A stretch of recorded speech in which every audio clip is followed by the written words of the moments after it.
Dan selama berada di Padang, beliau mendapatkan 2 orang guru yang sangat terkenal.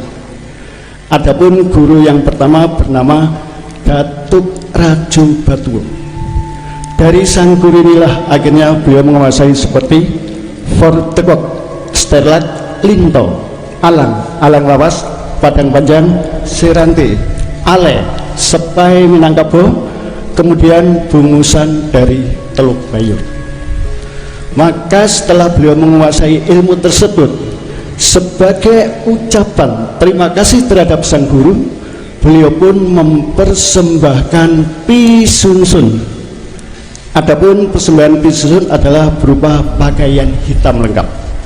Saudara, sebenarnya sang guru Datuk Raju Batuo tidak mau menerima persembahan pisunsun.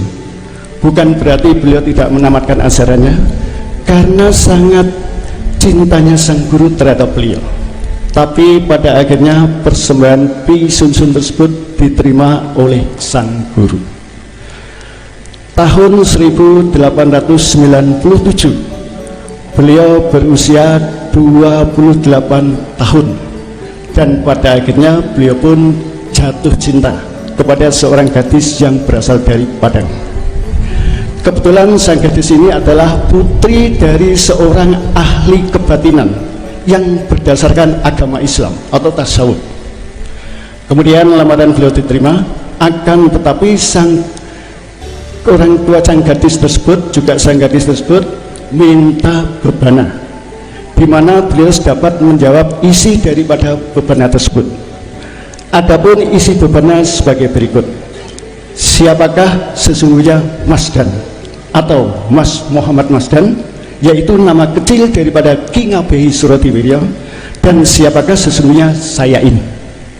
Karena berdasarkan pemikiran beliau tidak dapat menjawab bebana tersebut, maka beliau merasa malu dan jengkel, sebab bebana tersebut diucapkan di depan orang tua sang gadis pujaannya. Hingga pada akhirnya beliau pun berguru kepada seorang ahli kebatinan pula. Nah, disinilah saudara, beliau mendapatkan guru yang kedua.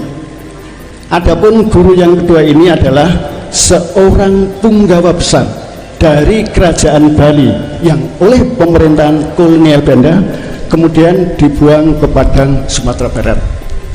Adapun nama guru yang kedua ini adalah Nyoman Ide Gempol, atau di Padang sangat dikenal dengan nama Raja Kenongo Mangga Tengah.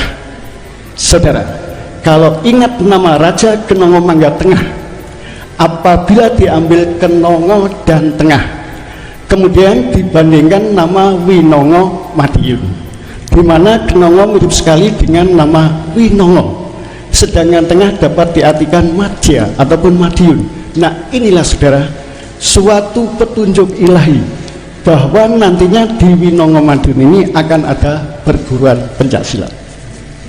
Maka setelah beliau menerima ajarannya, beliau pun mengamalkan ajaran dengan melalui wirid selama 7 malam.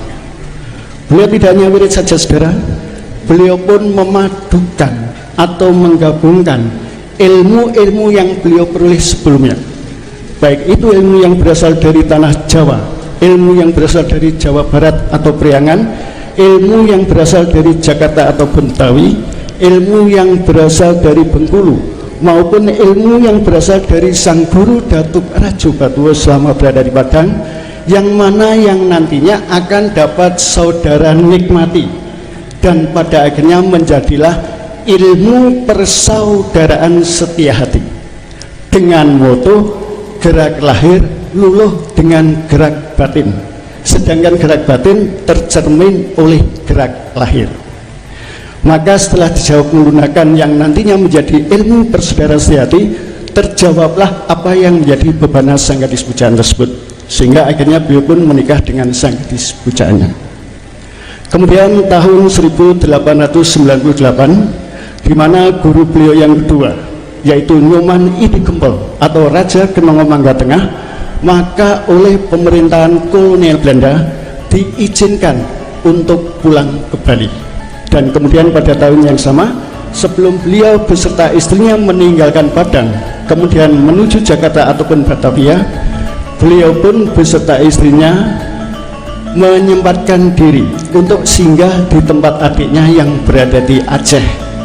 Saudara, selama berada di Aceh, beliau pun tidak tinggal diam. Beliau tetap menambah pengetahuan ilmu pencaksilat yang berasal dari Aceh. Dan perlu diketahui, selama berada di Aceh, beliau mendapatkan guru yang sangat terkenal. Adapun guru yang sangat terkenal yang berasal dari Aceh bernama Tengku Ahmad Mulia Ibrahim. Dari sang guru inilah akhirnya beliau mendapatkan seperti permainan binjai dan permainan kucingan.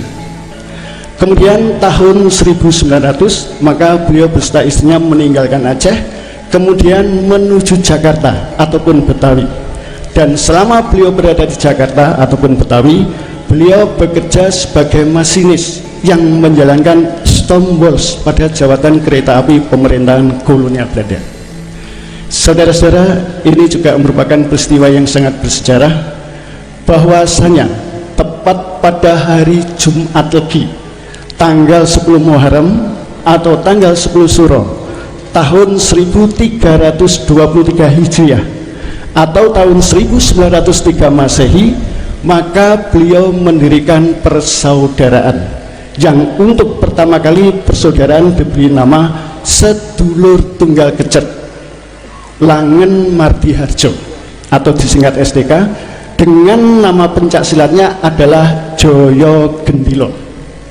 Dan waktu pertama kali pendirian persaudaraan baru diikuti oleh 8 saudara, diantara masih keluarga beliau dan kerabat beliau terdekat.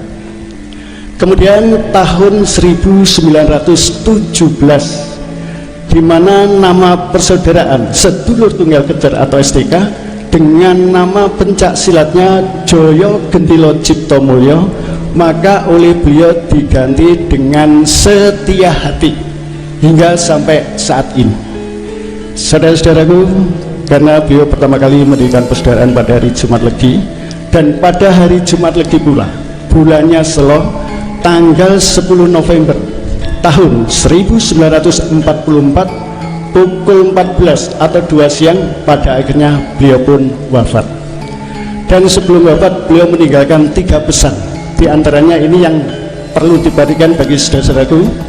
Pesan yang pertama, apabila saya berpulang ke rahmatullah, agar saudara-saudara Esa tetap bersatu hati, tetap hidup guyub rukun lahir maupun batin. Ini yang perlu sampaikan kepada saudara-saudara. Ini dari SH manapun, dari SH manapun ya, yang merasa cucunya Eyang Surom, marilah kita untuk bersama-sama menjaga keamanan, agar bumi Reog ini bisa kondusif. Jadi dari SH manapun yang merasa cucu Eyang, paham saudara ya. Kemudian pesan yang kedua, agar jenazahku nanti dimakamkan di pemakaman Winongo Madiun, dan setelah jenazahku dimandikan nanti agar dibacakan surat Al-Fatihah dan surat Al-Qadar. Kemudian pesan yang ketiga, saya titip ibumu, dalam arti istri beliau, dan pada waktu itu oleh saudara Esa dianggap sebagaimana ibu kandung sendiri, dan pada akhirnya istri beliau pun wafat pada hari Minggu Wage tanggal 6 April tahun 1969.